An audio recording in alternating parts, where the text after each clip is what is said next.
안녕하세요. 인사관리와 관련된 내용 하나 설명드리겠습니다.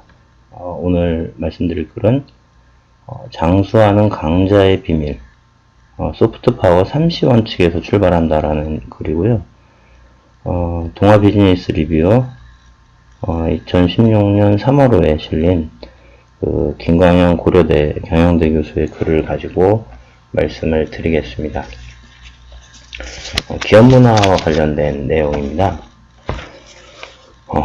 오랫동안 승승장구하는 기업들이 이제 어떻게 해서 성공을 하는지 이제 그 기업들의 특성을 이제 연구하는 것도 이제 경영학의 한 분야인데, 이런 내용입니다. 사물 인터넷, 인공지능, 이런 것 때문에, 그리고 그런 것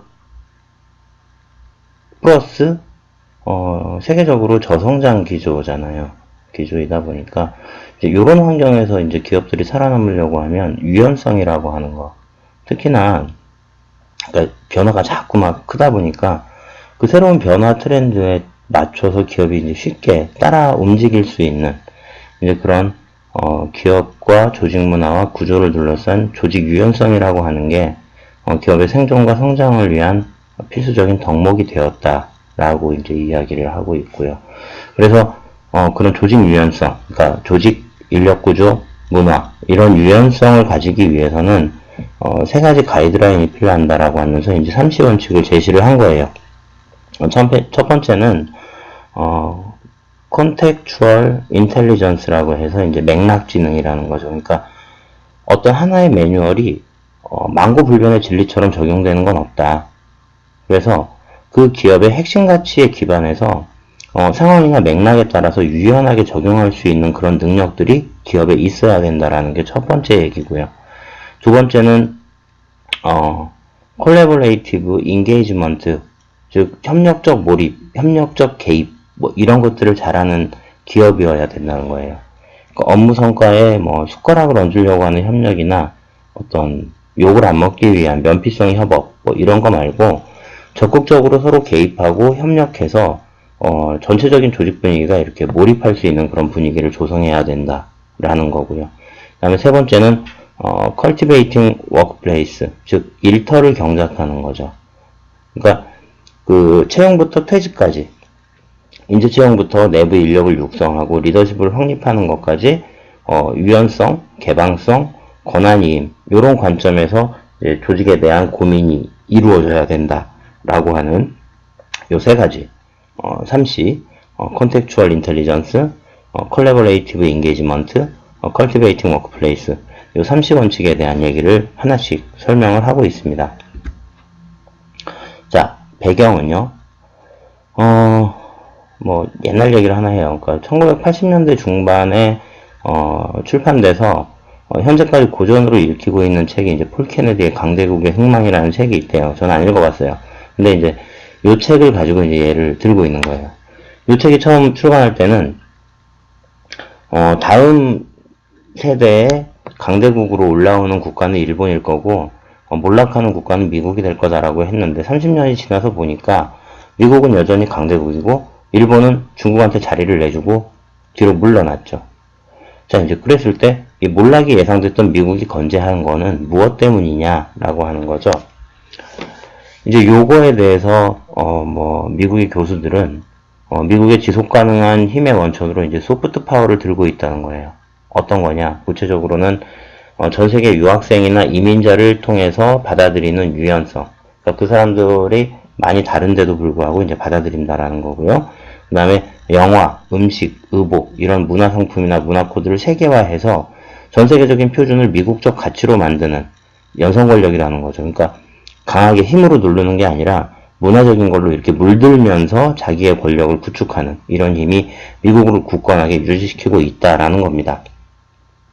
자, 그렇다고 하면 변화하는 그 국제 경영 환경에서 살아남아서 강자가 되는 그런 기업들도 보면 내부에는 조직 유연성과 부드러움을 지니고 있더라는 거죠. 그러니까 밖에서 보면 아닌 것 같은데 안에 들어보면 다르다는 거예요. 완벽해 보이고 철저해 보이고 강해 보이는 그런 조직과 시스템이 아니고 상황에 맞게 유연하게 대처하고 조직 스스로 모습을 바꾸고 그리고 사람들의 어떤 자유로운 사고가 이렇게 존중되는 그런 문화가 급변하는 경영 환경이나 경쟁 시대에도 그 기업의 경쟁 우위를 지속시켜 줬다라는 거죠. 자, 그렇다고 하면 각 회사의 인사 담당자들 혹은 그 기업이 인사 조직적인 측면에서 갖춰야 될 유연성은 무엇이냐 라는 겁니다. 그래서 이제 구체적인 얘기를 좀 들어가면 1896년에 그 다우존스 지수, 그러니까 미국의 그 상장 시장이죠. 미국의 그 우리나라의 이제 코스피 같은 이제 그런 상장 시장이죠. 주식 시장에 처음으로 등록된 12개 회사 중에서 현재까지 살아남은 기업은 GE가 유일하다고 그래요. 근데 이제 이 GE가 왜 그런지 뭐 이런 걸 보면 GE 얘기가 아니라, 그러니까 이 환경이 바뀌면서 기업이 오래 살아남는다는 게 어렵다라는 거예요. 더군다나 최근에는 기술이 되게 더 빠르게 발전하고 있죠. 그러다 보니까 그 비즈니스 모델을 예측하는 게 훨씬 더 어려워지고 있고요. 시장도 예전에 미처 생각하지 못했던 전혀 다른 산업의 그런 기업들이 경쟁자로 나타나기도 한다고 그래요. 그러니까 왜 그런 얘기 있잖아요. 코카콜라의 경쟁자는 누구냐? 펩시콜라냐? 아니라는 거예요. 같은 콜라 회사? 아니면 뭐 다른 음료 회사? 아니라는 거예요. 오히려 코카콜라의 경쟁자는 갈수록 나이키, 아디다스 이런 업체들이 경쟁 회사가 될 수 있다. 우리가 생각하지 못했던 전혀 다른 산업의 그 기업들이 우리의 경쟁자가 될 수 있는 그런 시대에 도래했다는 겁니다. 자, 자동차 산업 보면요. 과거에는 그 엔진을 중심으로 한 게 가장 자동차 산업의 핵심이었는데 최근에는 전기 자동차 혹은 자율주행 기술 이런 게 도입됐죠. 그러다 보니까 실린더, 플러그 이런 그런 기존 업체의 역할을 배터리, 구동 모터 이런 전기전자 업체가 대체하고 있다는 거예요. 더군다나 그 2만여 개의 부품 수가 전기차가 등장하니까 현저히 감소해서 이 부품 업체들도 상당히 이제 생존 위협을 받게 된다는 거고요.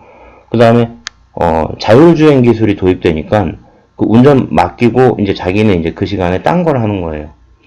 그 자율주행차를 이용하면 하루 한 50분 정도의 여유 시간이 생기니까 그럼 그 차 안에서 그 남는 내 여유 시간 동안 무엇을 할 거냐라고 하는 엔터테인먼트적인 그 중요도가 더 커졌다는 거죠. 그러면서 정보와 어떤 엔터테인먼트에 결합된 인포테인먼트의 플랫폼으로서 차량의 역할이 더욱 커졌다.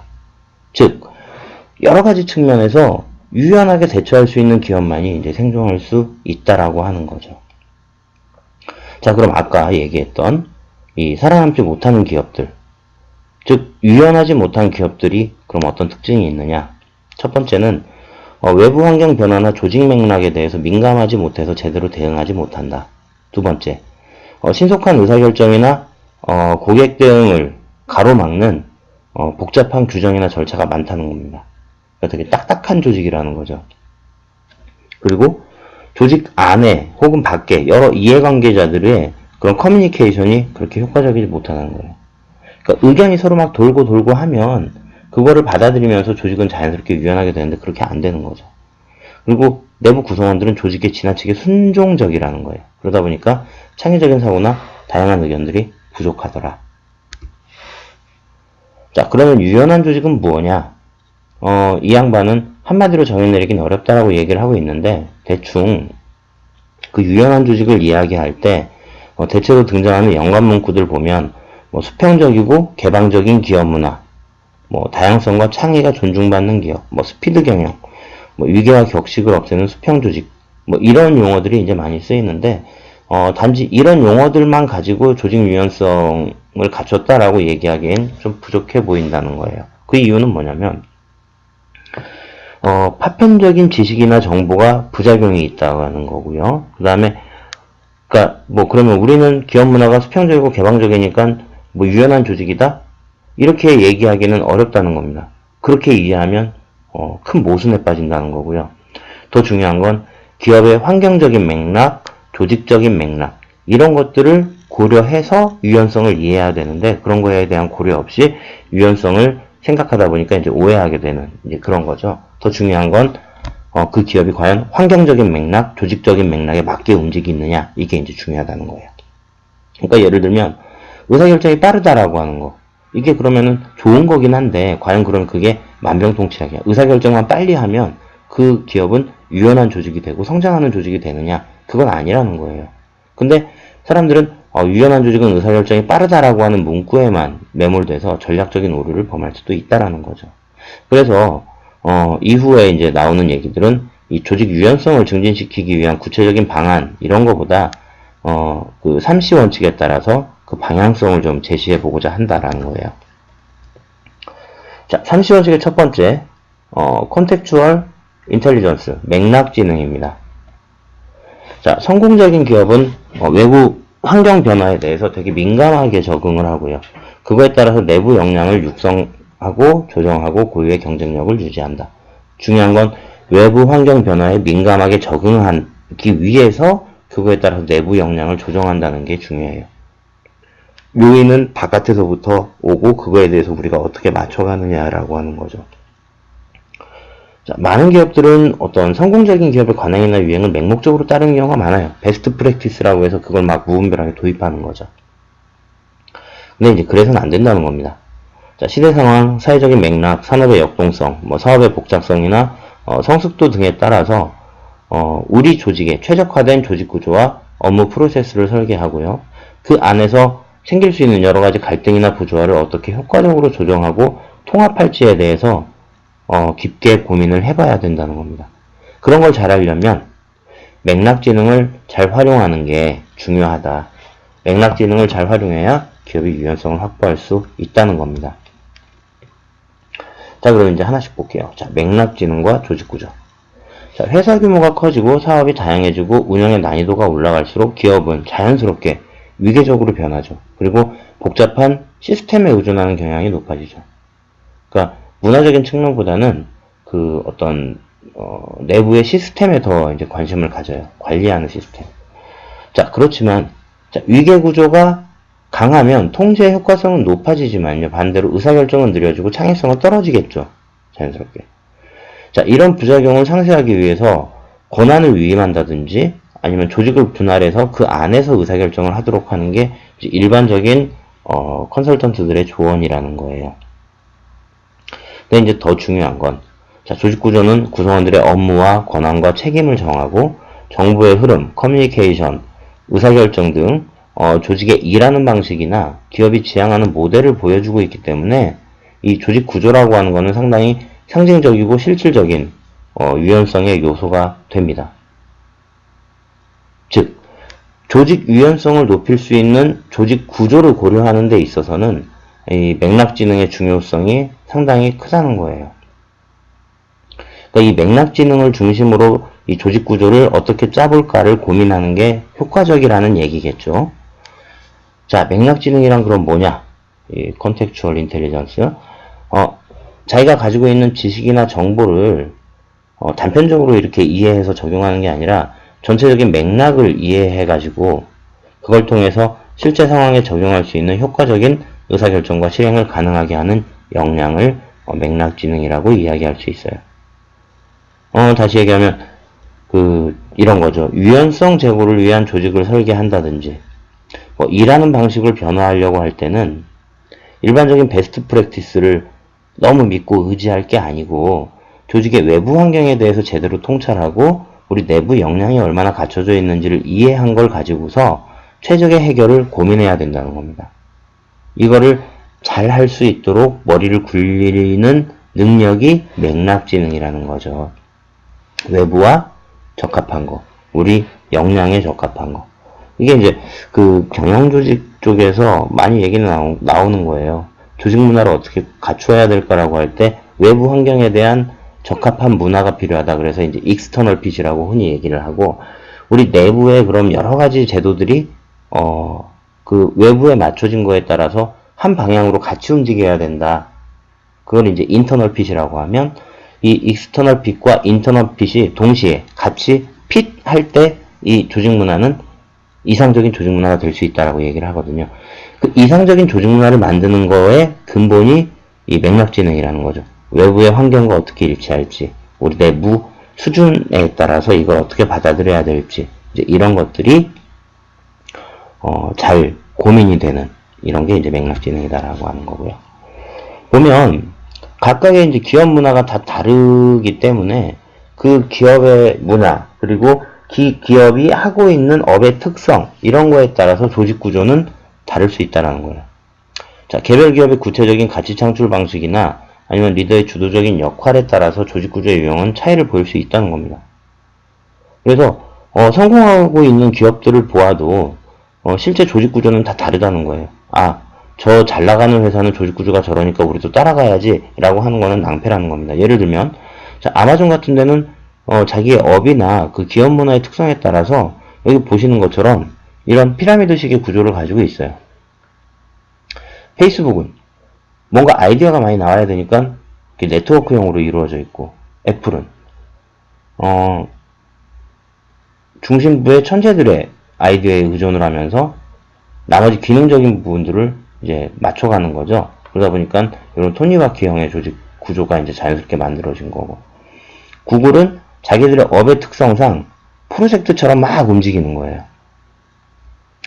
그 다음에 마이크로소프트는 그 사람들의 어떤 업의 특성이나 뭐 리더의 어떤 리더 스타일이나 이런 거에 따라서 완전히 사업 부재로 서로 자유 경쟁하면서 이제 가는 이런 구조를 가지고 있다는 거예요. 뭐가 더 좋은 조직 구조라고 얘기할 수는 없다는 겁니다.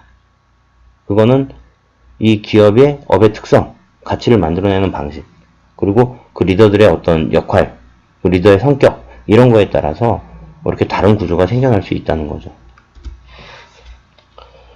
자, 맥락지능의 중요성을 보여주는 좋은 예로 이제 지휘를 여기서는 들고 있어요. 그러니까 지휘가 그 조직 구조나 아니면 자기들의 제도나 이런 걸 많이 바꾸고 있어요. 그래서 예전에 그 상대평가 해가지고 하위 뭐 몇 프로, 5%인가 뭐 이렇게 강제로 막 내보내고 이랬던 회사가 지금은 상대평가를 하지 않고 절대평가를 하려고 하고 있거든요. 그러니까 시대가 바뀌었다는 걸 지금 이 사람들은 인식하고 있는 거죠. 자, 시대적 통찰을 통해서 사업을 조종하고 변화와 성장을 꾀하고 외부 환경 변화에 따라서 내부 조직을 새롭게 구성하거나 기존 조직의 지속적인 변화를 통해서 이걸 계속 뒷받침해온 대표적인 기업이다. 지휘가. 그래서 1900년대 초기에 미국 산업이 팽창하고 기업 규모가 막 성장하니까 효율적으로 운영을 하기 위해서 부서를 기능별로 나누고 그 다음에 자문위원회를 구성해서 이제 운영을 했고, 자 1950년대 보면 소비시장이 막 성장하니까 사업이나 조직이 이제 규모 확대가 돼야 되잖아요.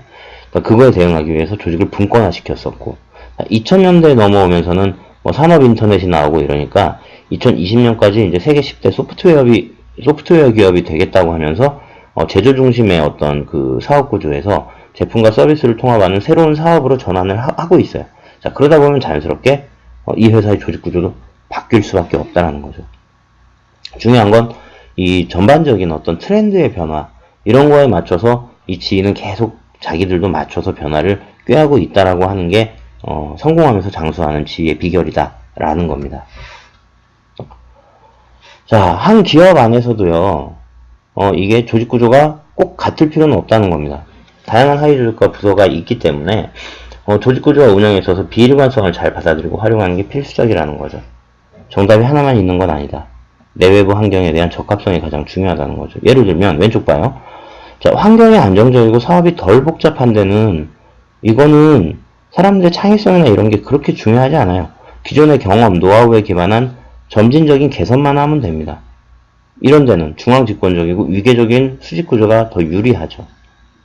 반대로 오른쪽 보시면 환경이 되게 역동적이고 사업이 복잡해요. 그러면 새로운 역량과 자원을 찾는 게 중요해집니다. 자, 그렇다면 유연성이 중요하죠. 그리고 느슨한 정책에 어떤 수평 조직이 더 유리하다는 겁니다. 자, 그렇다면 조직 말단에 유용한 정보나 지식이 많을 거기 때문에 이 아랫단, 하위 조직으로의 분권화를 하는 게 이런 특성에서는 더 중요할 수밖에 없다는 거죠.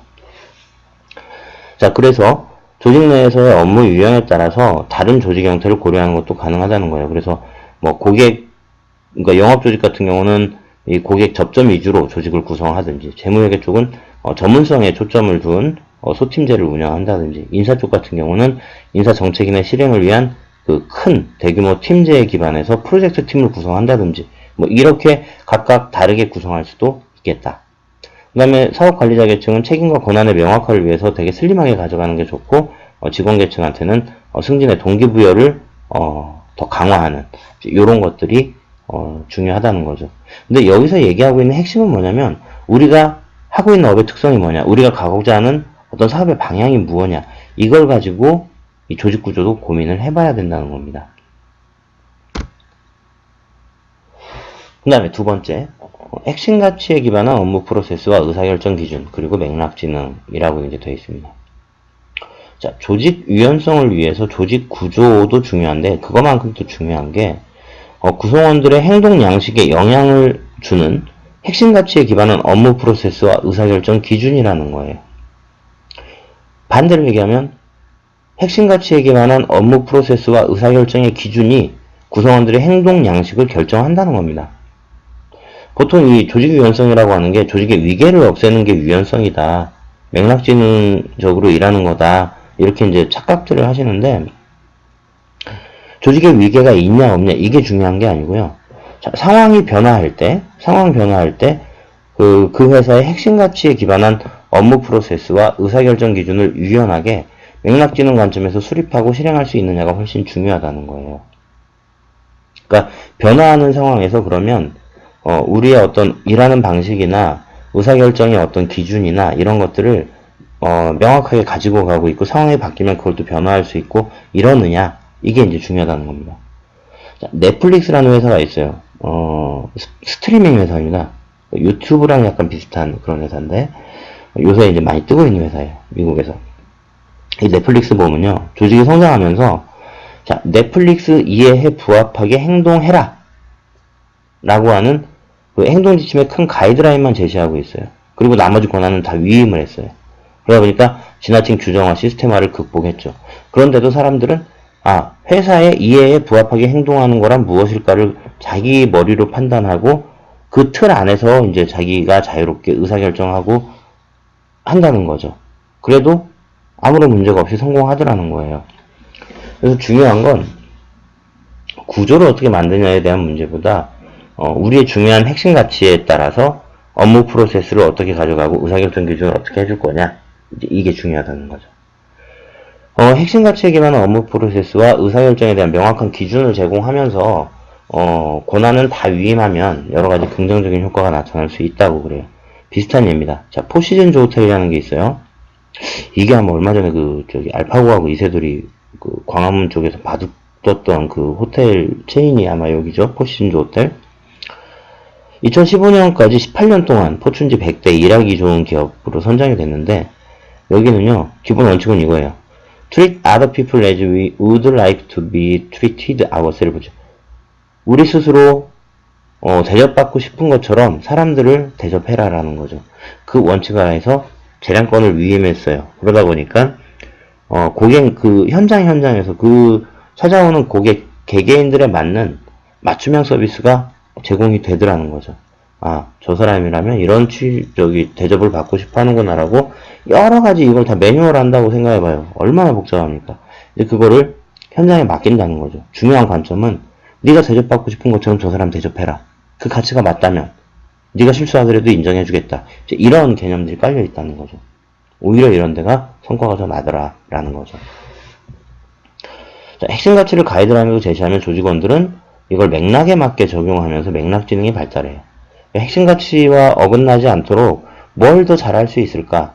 내 주변의 환경이나 이런 걸 고려하면서 본인 스스로 이제 판단하는 능력이 커진다는 거죠.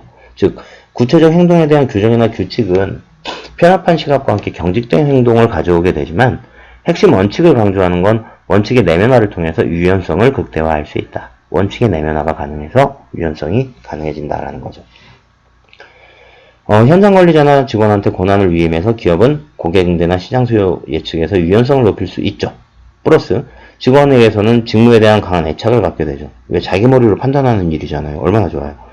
이건 다시 현장에서의 유연성을 강화시키는 선순환을 가져올 수 있다. 자, 그 다음에 이제 두 번째 C입니다. 콜래보레이티브 인게이지먼트, 협력적 몰입, 협력적 개입을 의미하고 있어요. 자, 직원 몰입이라고 하는 거는요, 우리가 회사에서 일할 때 몰입하는 경우들 한번 잘 생각해봐. 어떤 때 내가 일에 몰입하든가. 자, 다른 이들과 의미있게 연결돼서 긍정적인 감정을 느끼면서 의지를 가지고 지적인 노력을 투입하는 것. 이런 노력이 업무의 성과에 긍정적으로 존재하게 되는 상황, 이런 거를 직원 몰입이라고 하겠다. 그러니까 종업원 스스로가 일에 대해서 좋은 감정을 가지면서 일을 하게 되고 이게 회사한테 도움이 되는 이런 상황이라는 거죠. 즉 조직의 성과 향상을 위해서 구성원들이 이성적, 감성적으로 추가 노력을 하고자 하는 상태라는 거고요.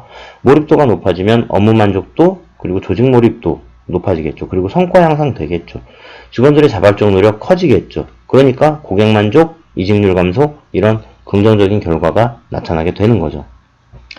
자, 그 다음에 직원 몰입인데, 자, 몰입, 인게이지먼트라고 하는 거. 자, 약속, 약혼, 개입, 교전 뭐 이런 의미를 사전 찾아보면, 근데 이런 거의 공통적인 어감은 뭐냐면 참여자의 능동적인 역할을 요구하고 있다는 겁니다. 약속하는 거, 약혼하는 거, 개입하는 거. 그리고 상대를 위해서 온전히 자신을 내던진다는 그런 의미죠. 따라서 일방적으로 뭔가를 요구하는 게 아니라 인게이지먼트의 그 속의미는 비전을 제시하고 공유해서 서로의 참여와 헌신을 이끌어내는 게 원래 의미에 더 충실하다고 봐야 된다는 거예요. 자, 그러면 합쳐가지고 콜라보레이티브 인게이지먼트, 몰입과 적극적인 개입의 관점에서 협력이 이루어져야 된다는 겁니다. 개입을 하는데 협력적으로 개입을 해야 된다. 반대로 얘기하면 뭔가 나 스스로 몰입하고 적극적으로 개입하면서 상호 협력하는 이런 게 돼야 된다는 거죠. 또 협력 과정에서 함께 몰입할 수 있어야 된다는 겁니다. 나만 몰입하는 게 아니라 내가 몰입하면서 주변 사람들한테 도움을 주면서 같이 몰입할 수 있는. 따라서 단순한 협력을 넘어서 조직 내외부 모두에서 참여와 상호 개입을 강조하고 장려하는. 이런 데서는 내 주변 사람들이 내가 일에 몰입하도록 자꾸 이제 나를 간섭하고 도와주고 막 이렇게 되겠죠. 조직 문화가 이렇게 돼야 된다는 거죠. 이렇게 조직 내에 협력적인 몰입과 개입을 강화하려면 중요한 건 비전이 공유가 돼야 돼요. 우리 목표는 이거야. 이걸 위해서 우린 같이 가는 거야. 라는 거고, 조직 문화를 형성하는 데 필요한 어떤 개방적인 네트워크, 협력적인 네트워크가 구축되는 게 중요하다는 겁니다. 문화가 폐쇄적이면 절대 협력적 몰입 생겨날 수 없겠죠, 당연히. 구체적으로는 직원들과 의사결정권자들의 소통을 강화하거나, 권한임, 이런 것들을 통해서 업무 집중도 자율성을 증진시키든지, 아니면 부서 간 정보 공유나 협력을 증진할 수 있는 사회적 유대감을 형성하는 노력이 필요하다. 당연한 얘기고요. 사회환경 변화가 빠르고 기술 발전이 심해질수록 새로운 걸 학습하고 다른 사람들의 지식이나 경험을 잘 활용하는 게 조직 유연성 제고에 더 중요해집니다. 왜? 인간의 어떤 가지고 있는 지식은 한계가 있거든요. 근데 기술은 계속 바뀌어요. 그리고 트렌드도 계속 바뀌어요. 그렇다고 하면 내가 그걸 혼자 다 공부하는 건 어렵기 때문에 서로가 서로의 지식을 나누고 이런 것들을 잘하는 조직들이 정보도 더 빨리 캐치하고 그거에 대해서 더 쉽게 변화하고 이렇게 된다는 거죠. 자, 그러려면 지식과 정보가 조직 내에서 쉽게 이동하고 자유로운 의견 교환이 가능한 환경이 되어야 된다. 자, 타 부서에서 다른 사람들이 어떤 걸 하는지 마음속으로 제대로 이해할 때 생산적이고 혁신적인 아이디어가 나오고 그런 아이디어의 적용 방법을 유연한 사고를 통해서 찾아낼 수 있다는 겁니다. 다른 부서가 어떤 일을 하고 있고 그게 우리와 어떤 관계가 있고 우리가 그쪽에 도와줄 게 뭐고 그쪽한테 도움을 받을 게 뭐고 이런 것들을 제대로 알고 있는 사람하고 모르는 사람하고 이 지식의 활용 범위는 엄청나게 차이가 나는 거죠. 자, 중요한 건 그 바탕은 정보가 서로 공유가 되고 자유롭게 의견 교환을 나눌 수 있는 문화가 형성돼야 된다는 겁니다. 그런 바탕 위에서 협력이 이루어져야 몰입과 적극적 개입을 이끌어낸다라는 거고요. 최근 기업에서 이제 많이 중요하다고 얘기하고 있는 생존과 성장의 필수적인 요소로 꼽히는 외부에 대한 개방성이라고 하는 것도 이 협력적 몰입 개입의 관점에서 접근할 수 있다. 자, 변화된 산업의 경쟁 룰에 적응하지 못해서 실패하는 걸 피하려면 선제적으로 룰을 세팅해서 패권을 쥐든지 아니면 변화하는 거에 대해서 빨리 파악해서 빠르게 유연하게 대처를 하든지 해야 되는데 이게 조직의 역량만으로 만약에 이걸 못하겠다라고 하면 외부와 적극적으로 연계를 해서 우리의 유연성을 높이고 경쟁력을 강화해야 된다는 거죠. 이런 협력적 몰입과 협력적 몰입을 통한 외부에 대한 개방성의 관점으로 예를 든 게 이제 G의 패스트웍스라는 게 있어요. 그러니까 완성되지 않은 제품을 일단 시장에 내보낸 다음에 고객들한테 피드백을 받아요. 그래서 문제나 단점을 보완하면서 그 제품을 개선해 나가는 이런 거고요. 이걸 정식으로 출시하면 욕먹는데, 그렇지 않기 때문에 이제 욕을 안 먹는 거죠. 그러면서 고쳐가지고 제대로 이제 출시를 하는, 이런 거고요. 그 다음에 유니레버 같은 경우는 스타트업 육성 프로그램이 있어요. 그러니까 자기 회사가 고민하고 있는 문제들을 해결할 수 있는 아이디어가 있는 그런 스타트업 회사들이 있잖아요. 그런 사람들을 집중적으로 지원하고 육성하는 거죠. 그래서 키워먹는 이런 구조라는 거죠. 시장 대응과 제품 개발의 유연성을 높인다. 대기업들은 쉽게 막 도전하고 이런 거에 그렇게 익숙하지 않거든요. 그러니까 오히려 그런 것들을 자유롭게 하는 사람들을 지원하면서 한번 어디까지 성공될 것 같은데 라고 하는 걸 빨리빨리 검증을 해볼 수 있는 거죠. 자, 미래를 예단하기 힘들고 기술과 사업 모델의 혁신이 일상화될수록, 그러니까 이 주기가 되게 빨라질수록, 변화의 환경이 되게 빠르게 막 움직일수록 이 개방성의 힘과 효용은 더 커질 거다. 조직 내외부에서의 어떤 협력적인 참여와 개입, 협력적 몰입은 유연한 조직의 필수 조건이 될 거다라는 거고요. 자, 그 다음에 세 번째, cultivating workplace, 일터 경작학입니다. 조직이 유연화되려면 마지막은 이 cultivating workplace를 해야 된다는 거예요. 일터를 잘 경작해야 된다는 겁니다. 자, 농사를 비유하면요. 자, 좋은 품종을 확보하고요. 채용이죠. 그 다음에 기후나 강수량, 토양의 온도와 습도 등의 환경, 그러니까 경영 환경을 고려해서 이제 열매를 수확하는 성과 창출이죠. 수확하기 위해서 적합한 영양 상태를 유지하고 그러니까 조직 관리하는 거, 병충해를 방지하고 리스크 관리하는 거. 이런 관심과 보살핌이 필수적이라는 건데 이 일터를 경작하는 데서 가장 중요하고 우선시되는 건 채용과 선발에서 직무와 직위에 적합한 인재를 배치하는 것 등을 포함한 인력 흐름의 관리라는 겁니다. 그러니까 맨 처음 시작은 사람을 잘 뽑는 게 중요하다는 거예요. 우리 조직의 맥락에서 성공을 거둘 수 있고 조직 문화를 풍성하게 만드는 데 기여할 사람을 선발하는 게 가장 중요하다는 거죠. 예전에는 뭐 관상 보듯이 이제 뽑기도 하고 그러다가 한동안 몇십 년 동안 사람들이 직무 중심으로 능력 중심으로 이제 사람을 뽑기 시작했잖아요. 근데 능력도 중요하지만 그거보다 더 근본적으로 중요한 게 우리 조직의 문화에 맞는 사람을 뽑는 게 이제 중요하다라고 하는 인식들이 많이 커져요. 근데 그 문화라고 하는 건 이 문화도 계속 바뀔 수 있잖아요. 즉 근본적으로 이 조직의 맥락, 우리는 어떻게 갈 것이고 우리가 어떻게 가고자 하는지에 따른 그거에 필요한 사람들을 찾아봐야 된다는 거죠. 맥락에 맞는 사람들이 중요하고 조직 문화를 풍성하게 하는 사람들이 필요하다라는 겁니다. 천편일률적으로 똑같은 성격의 사람들을 뽑아놓으면 회사는 절대 안 큽니다. 그 다음에 이제 조직의 생애 주기가 성숙될수록, 그러니까 회사가 이제 오래되고 어느 정도 막 궤도에 올라서 이제 막 누릴 거 다 누리고 이제 이랬을 때, 그런 회사는 다양한 인재를 확보 유지하고 다른 구성원들과 하고 통합하는데 상당히 어려움이 있다는 거예요. 그러면서 조직이 동질화되는 경우가 많다는 거예요. 안 좋은 특성이죠. 자, 불확실성이 낮은 환경이나 안정적 산업에 속하는 기업이 만약에 이런 조직 동질화가 생긴다라고 하면 이거는 그렇게 나쁜 건 아니라는 겁니다. 왜? 그거는 그냥 하는 일이 루틴하고 그리고 거기서 어떤 요구되는 특성들이 크게 변하지 않기 때문에 그 특성에 맞는 걸로 계속 밀고 나가도 그 사업은 실패하지 않는다는 거예요. 즉 긍정적 효과가 있을 수도 있는데 반대의 상황. 불확실성이 높고 불안정한 그런 사업이다. 뭔가 계속 고민하고 뭔가 창의적이고 혁신적인 게 막 있어야 되는 그런 산업에서의 조직 동질화는 위험하다는 겁니다. 다양성을 감소시키고 집단사고를 유발하는 등 조직을 경직되게 만드는 부정적 결과를 초래할 가능성이 있다라는 겁니다. 그 다음에 일터 경쟁에서 중요한 건 내부 노동 시장을 잘 활용하는 게 조직 유연성 증진에 효과적이다는 겁니다. 글로벌 기업들 보면요, 적어도 70% 이상은 내부에서 다 육성이 돼요. 외부 인재 많이 안 뽑습니다.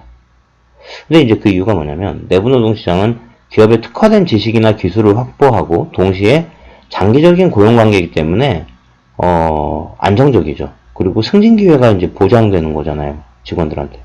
그러니까 동기부여가 되는 거죠. 그래서 그런 걸 통해서 구성원들의 몰입이나 조직에 대한 애착을 유도하는데 이제 유리하다는 거고요. 근데 이제 물론 100% 다 내부 노동 시장만 할 수 있는 것도 아니고 100% 외부 채용만 할 수 있는 것도 아니잖아요. 즉 외부 채용하고 내부 노동 시장 사이에서의 균형을 어떻게 가져갈까, 이것도 이제 맥락지능의 관점에서 이제 봐야 된다는 겁니다. 기술 발전이 되게 빠르고 인적 자본의 노후화가 빠른 산업 조직보다는 구성원들이 수행하는 업무의 상호 우선성이 높든지 아니면 성과 측정에 시간이 비교적 오래 걸리는 그런 산업에서 내부 노동 시장을 더 선호하더라는 거예요. 반대로 기술 발전이 빠르고 인적 자본이 쉽게 노후화되면 외부에 괜찮은 사람 빨리 데려와서 성장하는 게 더 중요하겠죠. 그러지 않은 산업에서 내부 노동 시장이 중요하더라라는 겁니다. 자, 그 다음에 내부 노동 시장 같은 경우는 이제 안에서 인재를 키우는 게 조직 유연성을 낮추지 않을까 이렇게 우려할 수도 있는데 실제 뭐 감각적으로는 그럴 것 같다라고 하지만 그걸 입증한 연구는 없다는 거예요. 중요한 건 사람을 외부에서 데려왔느냐 내부에서 성장시켰느냐 이게 중요한 게 아니라 그 회사가 어떤 철학이나 문화를 갖고 있느냐 그리고 문화와 전공과 인종, 성별 등의 측면에서 다양성을 확보하고 있느냐 이게 이제 중요하다는 겁니다. 조직 유연성을 낮출 거다라고 예상하는 거는 우리 스스로가 그 철학이나 문화가 맞는 그런 내부 인력을 육성하지 못했거나 아니면 그 여러 가지 측면에서 다양성을 확보하는 걸 잃어버렸다라는 거지 내부에서 사람이 성장하면서 그 다양성을 계속 가지고 있다라고 하면 절대 내부 노동 시장에서 올라가고 이렇게 가는 게 조직 유연성과 아무런 관계가 없을 수도 있다. 조직 유연성은 지키면서 내부 인력들을 성장시킬 수도 있다라는 얘기죠. 조직 건강성의 핵심은 환경 적응력, 유연성이다. 그러니까 환경 적응력과 유연성은 둘 다 이제 큰 맥락에서 보면 비슷한 의미이죠. 자, 그게 완성되면 직원들의 내재적 동기를 강화하는 게 필요하다는 겁니다. 조직이 쉽게 유연화된 조직이 됐다라고 하면 그 유연화된 조직 안에서 직원들의 동기부여를 해줘야 된다는 겁니다. 그 동기부여도 외재적 동기뿐만 아니라 더 중요한 건 내재적 동기라는 겁니다. 자기 스스로 막 일에 대한 성취감, 자부심, 몰입 뭐 이런 거죠. 자, 외재적 보상은 필요하죠. 돈은 많이 줘야죠. 그런데 돈을 많이 준다고 해서 외재적 보상은 한계가 있어요. 그리고 이게 외재적 보상을 많이 주다 보면 오히려 내재적 동기가 약화되거나 제거될 수도 있어요. 그러니까 이 돈 주다 보니까 몰입보다는 돈 때문에 일하는 경우들이 많거든요. 그런 사람들은 회사가 어려워지면 금방 떠나게 되겠죠. 그래서 길게 봤을 때는 손해다라는 얘기고요. 그 다음에 외재적 보상으로 채울 수 없는 욕구라는 게 있어요. 자율성, 뭐 성장 욕구, 인정 욕구 이런 거. 그런 것들은 내재적 보상으로 채워야 된다는 거고요. 더 많은 자유를 허용하는 조직에서 내재적 동기가 더 커진다는 거죠. 그리고 그 동기부여가 사람들을 더 자율적으로 만들고 본인 스스로 유능하다는 느낌이 들도록 합니다. 즉 자율성은 유연성으로 연결이 된다는 거예요. 그래서 구글 같은 경우는요 20% 룰이 있어요. 근무 시간 중에 20%는 자기가 원하는 프로젝트를 할 수 있도록 하고 있습니다. 그 이유는 자율성을 준다는 거죠. 왜? 유연성을 갖추게 하기 위해서. 자, 내재적 동기를 강화하기 위해서는 일에 대한 맥락과 의미에 대한 정보를 충분히 알 수 있도록 커뮤니케이션을 잘해야 된다라는 겁니다. 커뮤니케이션이 잘 되어야 내재적 동기가 강화된다라는 거고요. 자, 현장 중심의 유연한 조직을 위해서는 리더들의 조직 운영과 사람 관리와 관련된 그런 역량들을 적극적으로 육성해야 된다.